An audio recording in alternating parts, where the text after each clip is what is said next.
பசும்பொன் திருமணருடைய நினைவை போற்றக்கூடிய புகழை சொல்லக்கூடிய வகையில தலைவர் கலைஞர் அவர்கள் செய்த முன்னெடுப்புகளை தலைப்புச் செய்திகளாக சிலவற்றை மட்டும் நான் இங்கே பெருமையோடு குறிப்பிட விரும்புகிறேன்.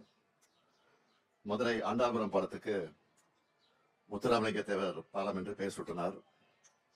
காரைக்குடி அழகப்பா பல்கலைக்கழக அந்த பல்கலைக்கழகத்திற்கு தேவர் பெயரால் 25 லட்சம் மதிப்பிலான அறக்கட்டளையை உருவாக்கினார்.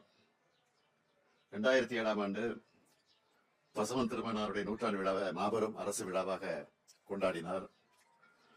பசும்பொன் திருமண நினைவகத்துல அணையா விளக்கை அமைச்சது, தேவர் இல்லத்தை 10 லட்சம் ரூபாயில புதுப்பிச்சது, 9 லட்சம் ரூபாயில நூற்றாண்டு விழா வலைவமைத்தது, 9 லட்சம் ரூபாயில புகைப்பட கண்காட்சி, 4 லட்சம் ரூபாயில நூலகம், 5 லட்சம் ரூபாயில முடி இறக்கக்கூடிய இடம்,